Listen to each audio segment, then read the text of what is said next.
अन्नपूर्णा की महिमा सब जग में अपार, भूखे को भोजन मिले, हर मन में हो सुखधार। ओम अन्नपूर्णाय नमः। दोस्तों, आज की वीडियो बहुत ही महत्वपूर्ण है। आज की वीडियो में मैं आपसे बात करने वाली हूँ अन्नपूर्णा व्रत के बारे में। अन्नपूर्णा माता का व्रत किया जाता है मार्गशीर्ष मास में, यानी कि अगहन के महीने में। और इस व्रत को धारण करने के बहुत सारे लाभ हैं, जैसे कि जो भी मनुष्य इस व्रत को धारण करता है उस मनुष्य की आयु में वृद्धि होती है, अर्थात वह दीर्घायु को प्राप्त होता है, और लक्ष्मी की प्राप्ति होती है, अर्थात धन की भी प्राप्ति होती है, और श्रेष्ठ संतान की भी प्राप्ति होती है। तो कहा जाए तो इस व्रत को धारण करने से धन, धान्य, पुत्र, पौत्र आदि समस्त मनोकामनाएं पूर्ण होती है। माता अन्नपूर्णा माता पार्वती का ही स्वरूप मानी जाती है।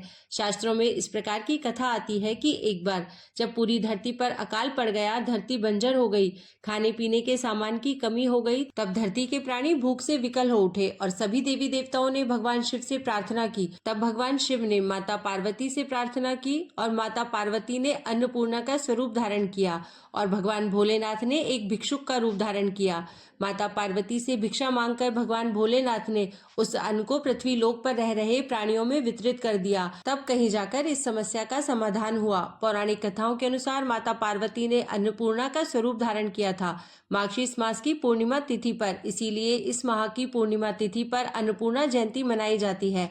और अगहन मास में माता अन्नपूर्णा के निमित्त व्रत धारण किया जाता है, उनकी पूजा की जाती है। तो आज की वीडियो में आप जानेंगे कि माता अन्नपूर्णा के निमित्त जो व्रत धारण किया जाता है वह कब से प्रारंभ हो रहे हैं और कब समाप्त होगा, कितने दिनों का व्रत होता है, व्रत के क्या नियम होते हैं, पूजा विधि क्या होती है, अगर आप व्रत धारण करते हैं तो व्रत में आपको क्या खाना चाहिए, क्या नहीं खाना चाहिए और किन नियमों का पालन करना चाहिए, व्रत का उद्यापन आपको कब करना चाहिए, कैसे करना चाहिए, संपूर्ण जानकारी आपको अन्नपूर्णा व्रत के संबंधित आज की वीडियो में मैं शेयर करने वाली हूँ। तो वीडियो बहुत महत्वपूर्ण है, पूरा जरूर देख लीजिएगा। अच्छी लगे वीडियो को तो लाइक भी जरूर कीजिएगा। अगर आपके लिए वीडियो उपयोगी हो तो वीडियो को लाइक करके चैनल को सब्सक्राइब जरूर कीजिएगा। यदि आप भी चाहते हैं कि माँ अन्नपूर्णा आपके घर के भंडार भरे रखे और आपकी सभी मनोकामनाओं को पूरा करे तो कमेंट बॉक्स में ओम अन्नपूर्णाय नमः या माँ अन्नपूर्णा की जय जरूर लिखिएगा। तो सबसे पहले जानते हैं कि अन्नपूर्णा व्रत कब से प्रारंभ होगा और कब समाप्त होगा। देखिए, सबसे पहले आपको बता दें कि अन्नपूर्णा व्रत कई प्रकार से किया जाता है। कई स्थानों पर मार्गशीर्ष मास की प्रतिपदा तिथि से, मतलब कृष्ण पक्ष की प्रतिपदा तिथि से प्रारंभ करके और मार्गशीर्ष मास की शुक्ल पक्ष की षष्ठी तिथि तक, यानी कि 21 दिनों का यह व्रत किया जाता है। कई स्थानों पर पंचमी तिथि से, मतलब कृष्ण पक्ष की पंचमी तिथि से प्रारंभ करके और शुक्ल पक्ष की षष्ठी तिथि तक किया जाता है, तो यह व्रत फिर 17 दिनों का हो जाता है। और कई स्थानों पर शुक्ल पक्ष की अष्टमी तिथि से प्रारंभ करके और शुक्ल पक्ष की पूर्णिमा तिथि तक, मतलब 8 दिनों का यह व्रत किया जाता है। तो अलग अलग स्थानों पर अलग अलग तरीके से यह व्रत किया जाता है, लेकिन ज्यादातर स्थानों पर 17 दिनों का ही अन्नपूर्णा व्रत किया जाता है, जो कि मार्गशीर्ष मास की कृष्ण पक्ष की पंचमी तिथि से प्रारंभ होता है और शुक्ल पक्ष की षष्ठी तिथि पर समापन हो जाता है। तो देखिए, अगर आप 17 दिनों का अन्नपूर्णा व्रत धारण करना चाहते हैं तो 20 नवंबर 2024 से, यानी कि बुधवार से अन्नपूर्णा व्रत का प्रारंभ होगा। मार्गशीर्ष मास के कृष्ण पक्ष की पंचमी तिथि का प्रारंभ हो रहा है 19 नवंबर को शाम को 5:28 से और समाप्त होगी 20 नवंबर को शाम को 4:49 पर। तो सूर्योदय कालीन तिथि के अनुसार 20 नवंबर से अन्नपूर्णा व्रत प्रारंभ हो जाएंगे।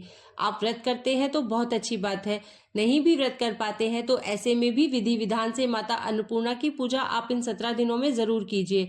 और हाँ, प्रतिदिन की कथा जरूर सुना कीजिए, मतलब प्रतिदिन अन्नपूर्णा व्रत की जो कथा है वह अवश्य सुननी चाहिए। कथा की वीडियो भी आपको इस चैनल पर मिल जाएगी, आप प्रतिदिन पूजा करने के बाद उस कथा को सुन लीजिएगा।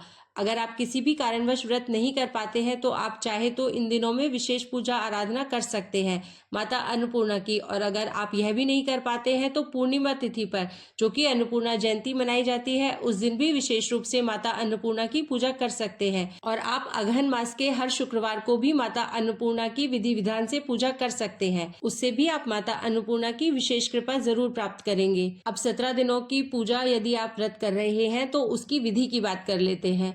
तो आपको 17 दिनों तक एक चौकी की स्थापना करनी होगी। वह चौकी आप अपने घर के किसी भी एक निश्चित स्थान पर तय कर लीजिए, जहां पर साफ सुथरा हो, या तो आप अपने घर के मंदिर के पास जहाँ भी आपको जगह मिले वहां आप स्थापित कर लीजिए। अब उस चौकी पर लाल कपड़ा बिछाकर माता अन्नपूर्णा की मूर्ति या प्रतिमा है तो उसे स्थापित कर दीजिए। यदि नहीं है तो शिव पार्वती की प्रतिमा, क्योंकि देखिए माता पार्वती ही अन्नपूर्णा माता का स्वरूप मानी जाती है, तो जरूरी नहीं है कि आपके पास माता अन्नपूर्णा की फोटो हो या प्रतिमा हो। आप उसके स्थान पर शिव पार्वती की, भगवान गणेश की अगर संयुक्त रूप से प्रतिमा है आपके पास तो उसे ही चौकी पर स्थापित करके और माता अन्नपूर्णा का ध्यान करके आप पूजा कर सकते हैं। अब सर्वप्रथम हम एक पात्र लेंगे जिसे हम कलश के रूप में स्थापित करेंगे। उसमें आपको जल भरना है, गंगा जल भरना है, सिक्का, सुपारी, हल्दी इत्यादि डालकर और कलश के ऊपर पंच पल्लव रख दीजिए। पंच पल्लव के ऊपर एक पूर्ण पात्र यानी कि एक पात्र में चावल भरकर रख दीजिए। उसी पर माँ अन्नपूर्णा की मूर्ति अगर आपके पास है या फिर प्रतिमा है तो उसे स्थापित कीजिए। अगर आपके पास माता अन्नपूर्णा की मूर्ति या प्रतिमा नहीं है तो शिव पार्वती की अगर आपके पास प्रतिमा है तो फिर चौकी के ऊपर ही थोड़ा चावल रखकर चावल की ढेरी पर माता पार्वती को शिव के साथ विराजित कर दीजिए।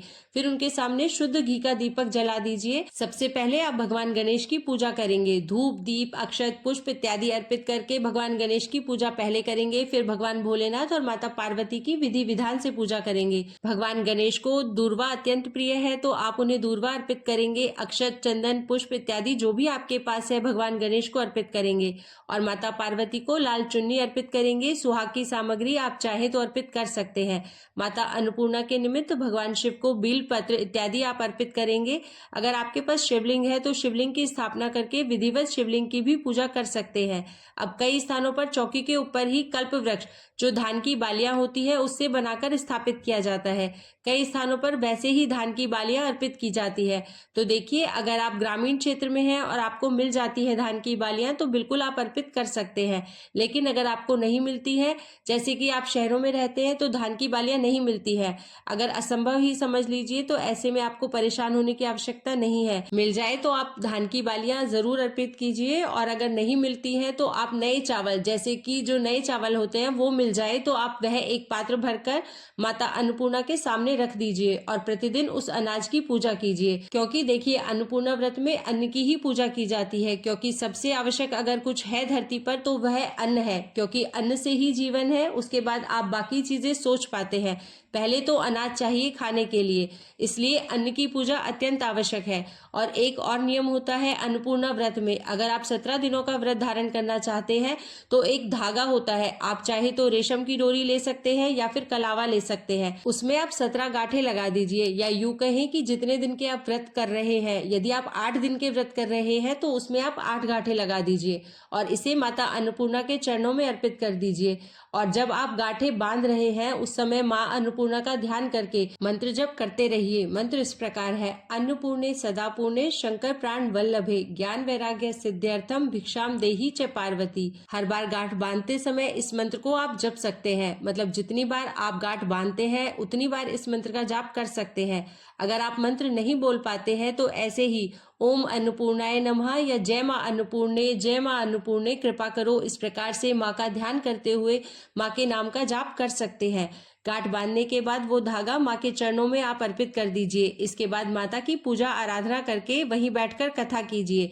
आप चाहे तो अन्नपूर्णा स्रोत का पाठ कर सकते हैं, अन्नपूर्णा चालीसा का भी पाठ कर सकते हैं और पूजा पूर्ण करने के बाद माता की आरती कर सकते हैं। और अब बात करें कि ये जो आपने धागा बांधा है 17 गठान वाला, इसका प्रयोग आपको कब करना है। देखिए इस धागे को बांधने के और पहनने के भी बहुत सारे नियम होते हैं, जैसे कि कई स्थानों पर यह धागा माता के चरणों में 17 दिनों तक अर्पित रहता है और 17वें दिन जब पूजा पूरी हो जाती है तब हाथ में बांध लिया जाता है। फिर पूरे वर्ष तक इसे हाथ में ही बांध कर रखा जाता है और कई स्थानों पर 17 दिनों तक अपने हाथ में बांध कर रखा जाता है। मतलब जिस दिन आप पूजा करते हैं पहले दिन अर्पित कर दीजिए माँ के चरणों में, फिर उसके बाद से अपने हाथ में बांध लीजिए और 17 दिनों तक बांध कर रखिए। जब 17वें दिन आप उद्यापन करते हैं तो फिर आप इस धागे को खोलकर अपने हाथ से निकालकर और विसर्जित कर देते हैं। तो जिस प्रकार से आपके परिवार के नियम है उसके अनुसार से आप इस धागे का प्रयोग कर सकते हैं। अब बात करें कि अगर आप अन्नपूर्णा व्रत करना चाहते हैं तो व्रत के नियम किस प्रकार से होंगे। देखिए अगर आप अन्नपूर्णा व्रत करना चाहते हैं तो सबसे पहले तो आप अपने घर की साफ सफाई कीजिए। घर की जो रसोई है उसकी मुख्य रूप से आप अच्छी तरह से साफ सफाई कीजिए। अच्छी तरह से साफ सफाई आप एक दिन पहले कर लीजिए। चूल्हे को भी अच्छी तरह से आप साफ कर लीजिए। एक चीज का आपको ध्यान रखना है कि इन 17 दिनों में आपके घर में लहसुन प्याज का प्रयोग नहीं होना चाहिए। घर के रसोई में लहसुन प्याज नहीं बनेगा, क्योंकि अगर बात की जाए माँ अन्नपूर्णा की पूजा की, तो माँ अन्नपूर्णा की जो पूजा होती है घर की रसोई में ही की जाती है। घर की रसोई में ही चौकी लगाकर माँ अन्नपूर्णा की पूजा की जा सकती है। लेकिन अगर आपके यहाँ ऐसी जगह नहीं है तो आप किसी भी जगह घर के पूजा स्थल पर भी माँ अन्नपूर्णा की चौकी लगाकर उनकी पूजा कर सकते हैं। लेकिन घर की साफ सफाई का ध्यान रखिएगा और घर की रसोई की साफ सफाई का विशेष ध्यान रखिएगा। घर की रसोई में लहसुन प्याज नहीं बनेगा। मांस मदिरा का सेवन घर में बिल्कुल नहीं होना चाहिए। और प्रतिदिन सुबह उठकर सबसे पहले घर के चूल्हे की आपको पूजा करनी है। चूल्हे पर आपको हल्दी कुमकुम चावल चढ़ाकर पुष्प अर्पित करके उसकी पूजा करेंगे, धूप दीप अर्पित करेंगे। इसके बाद ही आप भोजन तैयार करेंगे। और जैसे कि आपने अलग से चौकी लगा भी रखी है, तब भी आपको पहले अपने घर की रसोई में पूजा करनी है चूल्हे के पास। उसके बाद से माता पार्वती से, माता अन्नपूर्णा से प्रार्थना करना है कि हमेशा आपके घर में अन्न और धन का भंडार भरा रहे, आपके घर में कभी भी कोई कमी ना रहे। इस बात के लिए माता अन्नपूर्णा से प्रार्थना करना कि हे माँ अन्नपूर्णा, आप मेरे घर में सदैव वास करें। उसके बाद आप चौकी पर विराजित माँ अन्नपूर्णा की पूजा करेंगे। अब इन 17 दिनों में आपको प्रयास करना है कि आप अन्न का दान करें, जरूरतमंदों को भोजन कराएं। तो आपको विशेष रूप से ध्यान रखना है कि इस समय कोई भी आपके दरवाजे पर आता है तो उसे अन्न यानी कि कुछ ना कुछ खाने के लिए जरूर दे। गाय को गुड़ और रोटी आप प्रतिदिन देंगे। कुत्ते अगर आपके घर के आसपास हैं तो उनको भी आप भोजन देंगे। और घर की छत पर पक्षियों के लिए भी अन्न की व्यवस्था आपको करनी है। मतलब अन्न का हम जितना वितरण करेंगे, माँ अन्नपूर्णा की कृपा हमें भी उतनी ही प्राप्त होगी। अब बात करते हैं कि अगर आप व्रत धारण कर रहे हैं तो आप व्रत में क्या खाएंगे और क्या नहीं खाएंगे। देखिए, नियम के अनुसार, मतलब इस व्रत के शास्त्रीय नियम की बात करें तो कहा जाता है कि इस व्रत में नमक का सेवन बिल्कुल नहीं करना चाहिए। पूरे 17 दिनों तक फलाहार करना चाहिए। मतलब बिल्कुल ही आपको अन्न का सेवन नहीं करना चाहिए। लेकिन अगर आप 17 दिनों तक अन्न के बिना नहीं रह पाते हैं, स्वास्थ्य संबंधी समस्याएं हैं, तो आप क्या करेंगे? दिन में आप फलाहार कर लीजिए और शाम को आप मीठा भोजन कर लीजिए। अब कई भक्त ऐसे भी हैं जो कि व्रत तो करना चाहते हैं लेकिन मीठा भोजन नहीं कर पाते हैं स्वास्थ्य संबंधी समस्याओं की वजह से। तो आप क्या करेंगे? आप दिन में एक बार फलाहार ले लीजिए और शाम को माता से क्षमा प्रार्थना करके आप सेंधा नमक का प्रयोग कर सकते हैं, व्रत के भोजन का प्रयोग कर सकते हैं। जैसे कि नवरात्रि में जो हम भोजन करते हैं कूटू सिंघाड़े का आटा, उसी प्रकार से भी भोजन कर सकते हैं। और अगर आप सेंधा नमक भी नहीं खाना चाहते और माता की पूजा भी करना चाहते हैं तो आपको क्या करना है? तब आपको सात्विक भोजन लेना है। मतलब शुद्ध और सात्विक भोजन लीजिए बिना लहसुन प्याज का। बहुत से लोग पूछते हैं कि बिना व्रत किए भी क्या पूजा कर सकते हैं, क्या चौकी लगा सकते हैं? तो जी हाँ, बिना व्रत किए भी आप चौकी की स्थापना करके माता अन्नपूर्णा की पूरे 17 दिनों तक पूजा कर सकते हैं, उसी विधि से जो मैंने आपको बताई है। लेकिन अगर आप व्रत नहीं भी कर रहे हैं तब भी कुछ नियम है जिनका आपको पालन करना पड़ेगा। जो व्रत कर रहे हैं उनके लिए, या फिर जो व्रत नहीं कर रहे हैं सिर्फ पूजा कर रहे हैं, उनके लिए भी ये नियम लागू होंगे।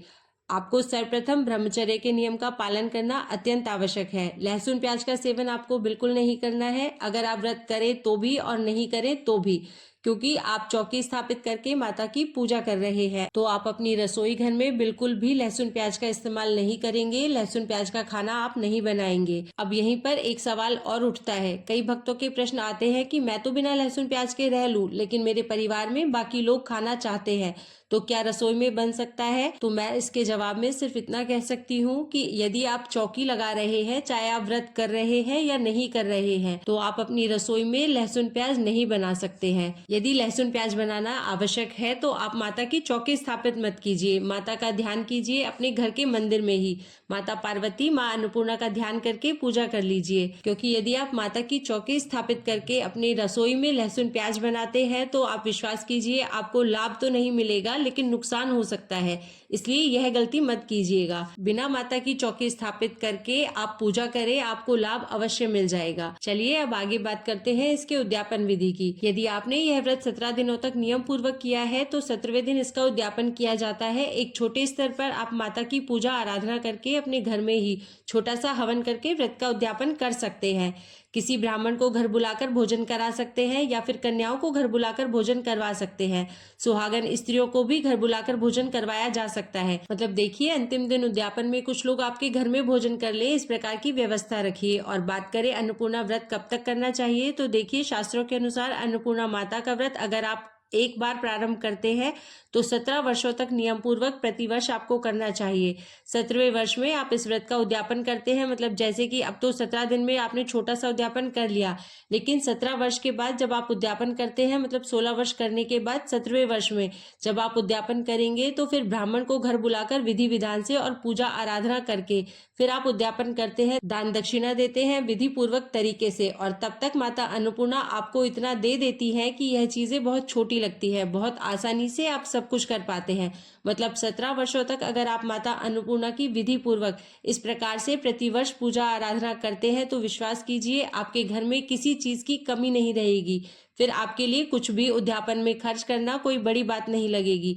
अगर आप व्रत धारण करना चाहते हैं 17 दिनों का, तो आपको चौकी की स्थापना पूरे 17 दिनों के लिए करनी पड़ेगी। सुबह ब्रह्म मुहूर्त में आपको उठना है, आपको माता की पूजा आराधना स्नान करने के बाद करनी है, अपने घर की रसोई में पूजा करनी है और फिर शाम के समय संध्या काल में पूजा करनी है। बहुत से भक्त जो कि 17 दिनों के लिए अखंड दीप प्रज्वलित करते हैं, लेकिन अगर आप इतना नहीं कर पाते हैं तो सुबह शाम जब आप पूजा करेंगे उस समय में आपको दीपक अवश्य प्रज्वलित करना है, शुद्ध घी का या तिल के तेल का। यह पूरी तरह से आपकी अपनी इच्छा पर निर्भर करता है। और जब आप 17वें दिन उद्यापन करेंगे तो चौकी पर रखी हुई सभी सामग्री का क्या करना है, किस चीज का कैसे प्रयोग करना है, इसके लिए अगर आप जानना चाहते हैं तो आने वाली वीडियो जरूर देखिए। आज की वीडियो आपको कैसी लगी कमेंट बॉक्स में जरूर बताइएगा। इसके अलावा अगर आपका कोई भी प्रश्न हो अन्नपूर्णा जयंती या व्रत से संबंधित तो आप कमेंट बॉक्स में लिख सकते हैं। बहुत जल्दी आपके प्रश्न पर या तो वीडियो बन जाएगी या फिर कमेंट बॉक्स में ही आपको उत्तर मिल जाएगा। अगर आप चैनल पर पहली बार आए हैं और अभी तक आपने चैनल को सब्सक्राइब नहीं किया है तो आज की वीडियो अगर आपको अच्छी लगी हो, उपयोगी लगी हो तो चैनल को सब्सक्राइब करके बेल आइकन को जरूर प्रेस कर लीजिएगा। मिलती हूँ आपसे अगली वीडियो में।